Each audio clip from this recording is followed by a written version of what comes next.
भारत को हिंदू राष्ट्र बनाने के लिए वर्ण व्यवस्था को लागू करना और संविधान को बदलना हमारा मुख्य उद्देश्य है। यह कौन कहता है? सुरेश जोशी, सर कार्यवाह भैया जी जिनको कहा जाता है। तो थोड़ा इनकी भी बात पर गौर कर लेते हैं। ब्राह्मण और भारत ब्राह्मणवाद हम देखते हैं। आरक्षण मंदिरों में 100%, यानी भारत के मंदिरों में ब्राह्मणों के अलावा कोई भी पुजारी के रूप में नियुक्त नहीं हो सकता। अब वो इक्का दुक्का अपवाद छोटे मोटे रहते हैं जो नंगे पुंगे रहते होंगे, लेकिन मंदिरों में 100% आरक्षण। ओबीसी का व्यक्ति यदि मंदिरों में पूरी तरह से होता तो भारत के ओबीसी, एसटी और एससी में से अभी तक कोई ना कोई आरएसएस का सर संचालक बन गया होता, लेकिन ऐसा नहीं होता है। तो मंदिरों में चाहे वो बालाजी मंदिर तिरुपति हो, चाहे 7 पेगोड़ा के मंदिर उड़ीसा के हो। अब ये 7 पेगोड़ा भी थोड़ा डिफरेंट है, या फिर बृहदेश्वर टेम्पल तंजावुर तमिलनाडु। मतलब ऐसे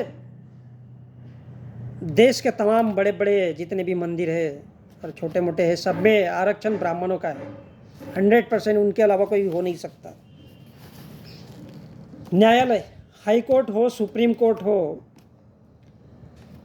उससे लेकर के लोअर और सत्र न्यायाधीश हो, सत्र न्यायालय हो, हाई कोर्ट सुप्रीम कोर्ट से लेकर के छोटे स्तर के न्यायालय तक 99% उसमें अगर कोई है तो वो है ब्राह्मण बैठा हुआ। तो मंदिरों में जो आरक्षण है वो कैसे है? मंदिरों में दूसरा इंसान पुजारी नहीं हो सकता, वो भगवान के लिए प्रार्थना नहीं कर सकता। वो इसलिए है ताकि भारत का जो ओबीसी है, एसटी और एससी है, वो कभी भी इन चीज़ों की तरफ मुड़ न सके। वो खाली जाएगा, आएगा, चंदा देगा, दान देगा, रिटर्न हो जाएगा, और वापस में आपको ऐसा बताया जाएगा। ये कौन से आरक्षण की बात करते हैं? वापस में आपको ऐसा बताया जाएगा ताकि आप केवल मंदिरों में जाते रहो, और जो एजुकेशन के लिए आरक्षण है ओबीसी, एसटी और एससी को जनसंख्या के आधार पर, उसके तरफ आप लोगों का ध्यान नहीं जाना चाहिए। न्यायालय में तमाम इस देश के न्यायालय में यदि ओबीसी, एसटी, एससी या धार्मिक अल्पसंख्यक में से अगर कोई छोटा मोटा इंसान है और वो कोई गुनाह कर रहा है, तो सुप्रीम कोर्ट, हाई कोर्ट उसके लिए ज़्यादा कुछ नहीं हो सकता है। लेकिन ब्राह्मण का वही केस अगर ब्राह्मण के लिए जाएगा तो वो बरी हो सकता है, उसको छुड़ा सकते हैं, ऐसा भारत का ब्राह्मण सोचता है। लेकिन ओबीसी, एसटी और एससी का इंसान यदि उन न्यायालयों में न्याय के लिए जाए तो वो छूट कर आएगा, इसकी गुंजाइश बहुत कम होती है। इसलिए भारत के न्यायालयों में 99% आरक्षण ब्राह्मणों के लिए। मीडिया में 80%। भारत का जो मीडिया है, आज देख रहे हैं हम, इस देश के लगभग चैनल अभी प्राइवेट कर दिए गए। 27, 28 और 11 एक इंसान के हैं। जब वो भारत का मीडिया प्राइवेट सेक्टर के हाथ में है तो वो सिर्फ पैसा कमाने के लिए उल्टी सीधी खबर दे देता है। अब वो चाहे अंबानी के चैनल हो या किसी अडानी के हो या फिर वो किसी साधु संत के हो। साधु संत अपने हिसाब से कन्वर्ट करेगा, वो क्यों आपकी शिक्षा के लिए बात करेगा? इसलिए सोचना इस देश के धार्मिक अल्पसंख्यकों को है, ओबीसी और एसटी और एससी के लोगों को है।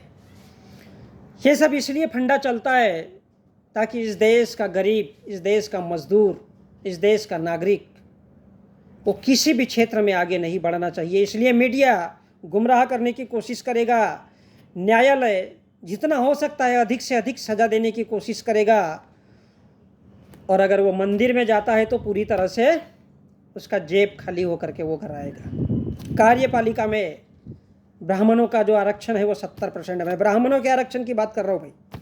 मंदिरों में 100%, न्यायालय में 99%, मीडिया में 80%, कार्यपालिका में 70% और निजी क्षेत्रों में 90%। निजी क्षेत्र आज भारत को खरीद चुके हैं। आज का भारत जो है वो भारत को खरीद चुके हैं।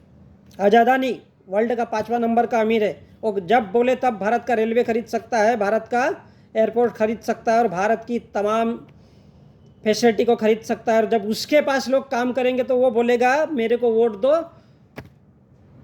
तो ही मैं कुछ सोचूंगा, अदरवाइज मैं कभी नहीं सोचूंगा। और जो लोग खाने के, जो लोग गरीब होंगे, जिनको खाने को नहीं मिलेगा, वो बोलेंगे ठीक है हम आपको वोट दे देते हैं, और इस प्रकार से आपका वोट भी खरीद लिया जाएगा।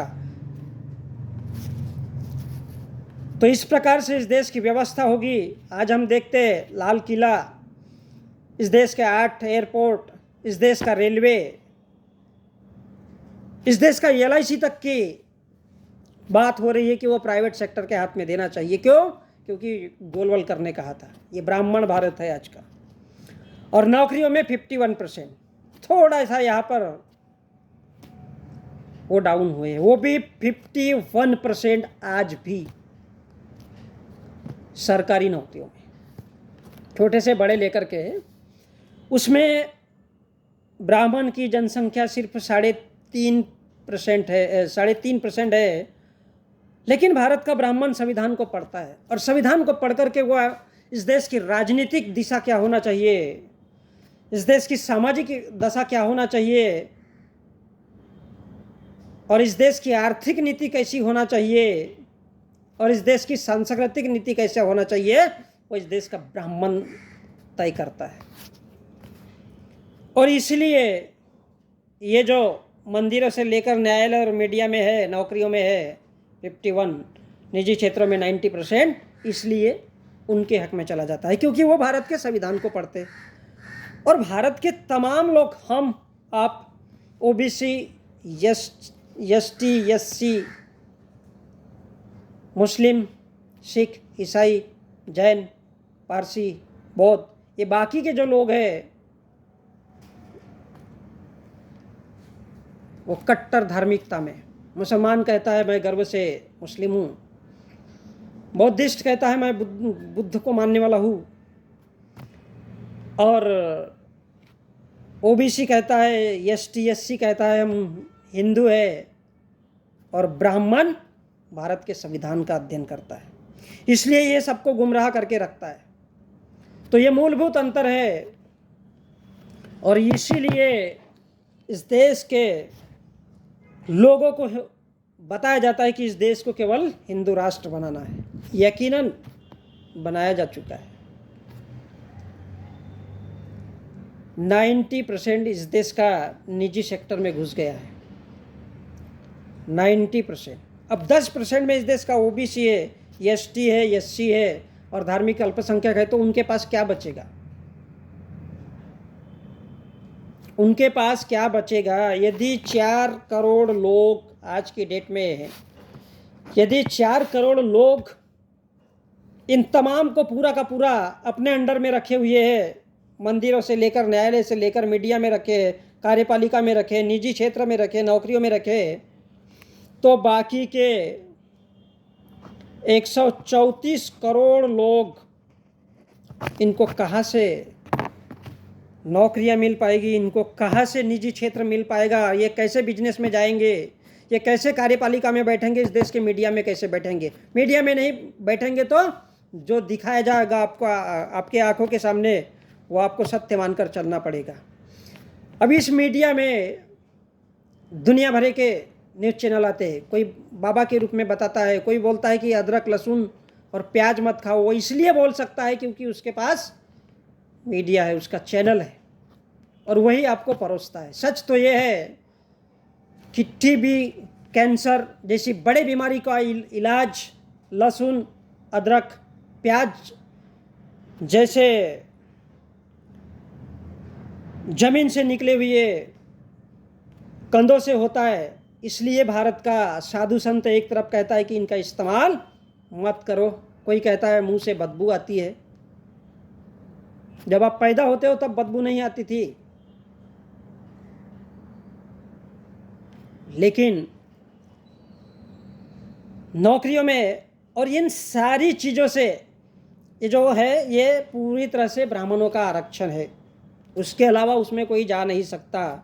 और इस देश के ओबीसी, एसटी, एससी को गुमराह किया जाता है। क्यों किया जाता है? क्योंकि ब्राह्मण जानता है कि यदि ये पढ़ लिख लेता है, कौन पढ़ लिख लेता है इस देश का? ओबीसी, एसटी और एससी, तो सीधा सीधा वो यहाँ आने की कोशिश करेगा, मंदिर में आने की कोशिश करेगा, न्यायालय में आने की कोशिश करेगा, मीडिया में, कार्यपालिका में, निजी क्षेत्रों में और नौकरियों में। तो वो यहाँ नहीं आना चाहिए। इसलिए फिर कहा जाता है भैया हिंदू को मुस्लिम से लड़ाओ, फिर इनको आपस में भिड़ाओ। और ये जब आपस में लड़ते रहेंगे तो नौकरी का सवाल ही नहीं होगा। नौकरी तो छोड़ो, वो शिक्षा की भी बात नहीं करेगा, क्योंकि वो रात दिन मंदिर में ही जाता रहेगा, चंदा ही देते रहेगा, सारी जिंदगी खत्म। सपोज अगर वो 8 से 10 हज़ार कमाता है, 15,000 कमाता है, 20,000, 25,000 कमाता है, तो उसको उसमें अपना परिवार भी पालना है, छोटा मोटा एजुकेशन भी देना है बच्चों को। अच्छा एजुकेशन तो दे नहीं सकता, क्योंकि निजी स्कूलों में आजकल पूरी तरह से फीस बढ़ा दी गई है, और निजी जो स्कूल है, प्राइवेट स्कूल है, वो किसी के काम के रहे नहीं हैं। क्या कोई 15,000 कमाने वाला निजी स्कूल में भेज सकता है? नहीं भेज सकता। अगर कोई उसका केस न्यायालय में जाता है, क्या वो लड़ सकता है? नहीं लड़ सकता, क्योंकि उसके पास पैसा ही नहीं, वो वही दम तोड़ देता है।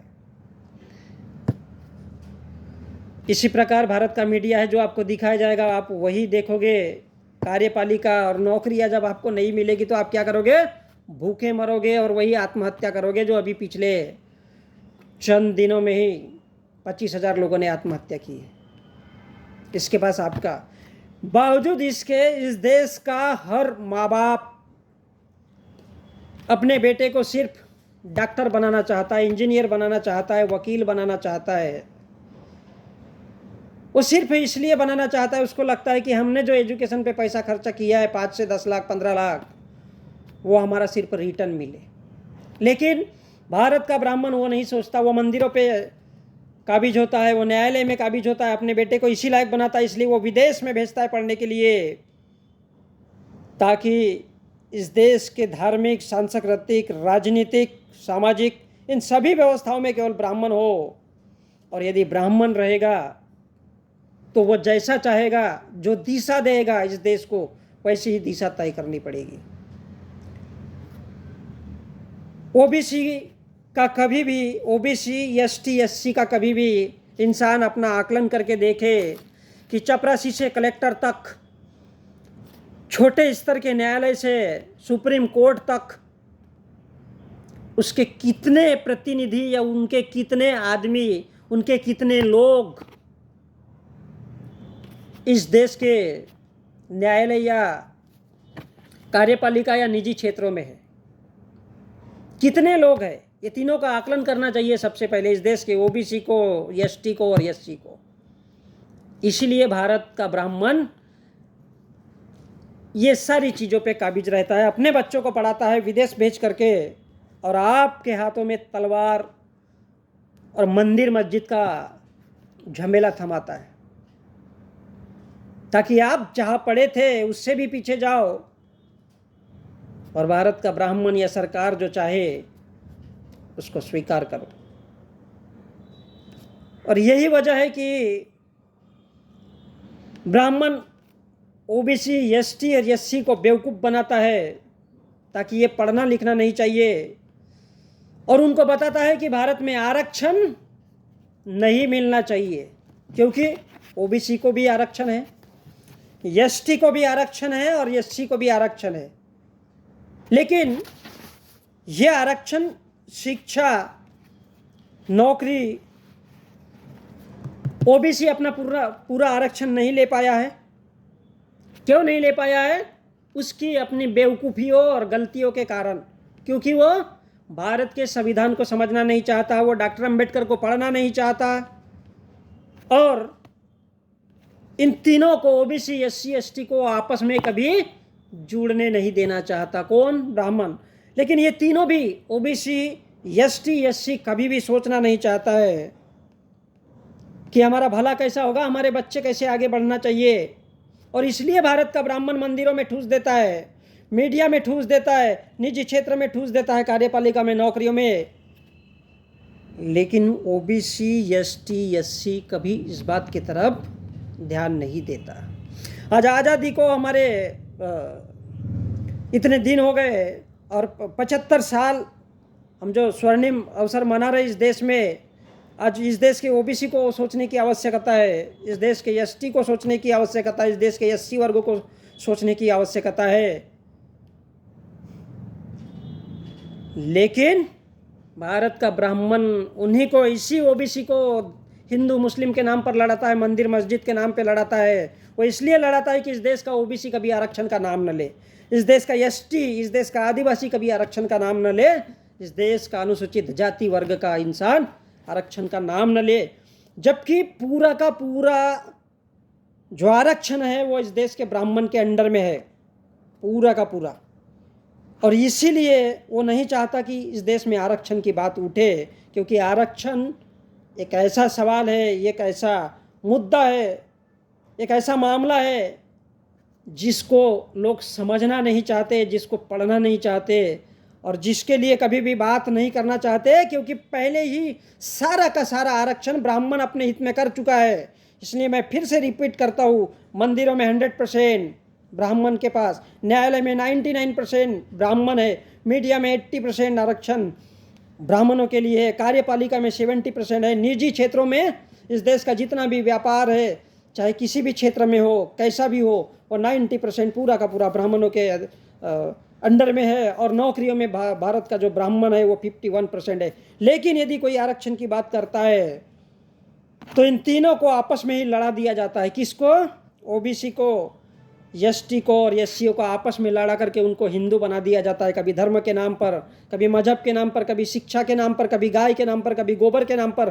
क्योंकि उनको मालूम है कि ये तीनों के तीनों, ओबीसी, एसटी और एससी को आरक्षण है, और यदि ये आरक्षण की बात करने लगे तो सबसे पहले ब्राह्मण वहाँ से माइनस होगा, और जितनी उसकी जनसंख्या है 3.5% केवल उतनों को ही सीमित हो जाएगा, और वो ऐसा होने नहीं देता। इसलिए वो अपने हिंदू संगठनों को पूरे के पूरे खड़ा कर देता है और उनको लड़वा देता है आपस में कि ओबीसी, एसटी, एससी कभी भी आरक्षण का नाम न ले। मैं फिर कहना चाहता हूँ कि इस देश का ओबीसी को, जिसकी जनसंख्या 52% है, उसका चपरासी से कलेक्टर तक, और मंदिर से न्यायालय और नौकरी में उसका 52 इंसान जाना चाहिए 100 में से। अब ओबीसी को आकलन करना चाहिए कि उसका कलेक्टर कितना है इस देश में, उसका क्लेरिकल जॉब में उसके इंसान कितने, इस देश के ईडी में कितने, इस देश के आईडी में कितने हैं। इस देश के ओबीसी का काम है सोचना। अगर वो आज भी नहीं सोचता है तो भविष्य की आने वाली पीढ़ी केवल हिंदू और मुस्लिम में लड़ती रहेगी।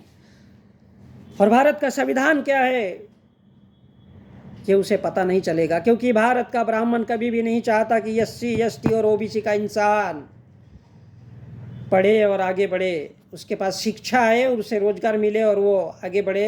ये ब्राह्मण कभी भी नहीं चाहता। इसलिए पहले ही उसने अपना आरक्षण फिट कर लिया है सभी क्षेत्रों में, चाहे वो सामाजिक हो, सांस्कृतिक हो, आर्थिक हो, अपने को हर तरफ से मजबूत कर दिया, और इन तीनों को गुमराह करता है कि ये आरक्षण का नाम नहीं लेना चाहिए। क्योंकि यदि आरक्षण का नाम लेता है तो कहा जाता है कि इस देश का जो अम्बेडकरी वर्ग है, इस देश का जो अनुसूचित वर्ग का इंसान है, इस ओबीसी को ब्राह्मण बताता है कि केवल अनुसूचित जाति को या अनुसूचित जाति के वर्ग को आरक्षण मिला हुआ है, और ओबीसी उसमें अपने धर्म के बहकावे में आकर, अपने भगवान के बहकावे में आकर के वो भूल जाता है और इस दलित वर्ग के पीछे ही लगा रहता है। और इस देश का हर पढ़ा लिखा इंसान, चाहे वो डॉक्टर हो, इंजीनियर हो, वकील हो, मुझे नहीं लगता वो पढ़ा लिखा है, क्योंकि वो अपने अस्तित्व को नहीं समझना चाहता, वो शिक्षा को नहीं समझना चाहता। और वो जो इंसान शिक्षा को नहीं समझ सकता और अपनी पढ़ाई लिखाई का मतलब नहीं समझ सकता, वो इंसान नहीं हो सकता, वो केवल जानवर है। और इसलिए भारत का ब्राह्मण पूरा आरक्षण अपने हित में ऑलरेडी पूरा खा पी के रख चुका है, और उसके बाद इन तीनों के आरक्षण को, ओबीसी, एसटी और एससी के आरक्षण को कभी सफल नहीं होने देना चाहता। और जब भी होता है तो सबसे पहले हिंदू संगठन खड़ा हो जाता है कि आरक्षण नहीं होना चाहिए। आप अगर चाहिए तो पुराना इतिहास भी देखिए। मैं संजय, जय भीम, जय भारत, जय संविधान।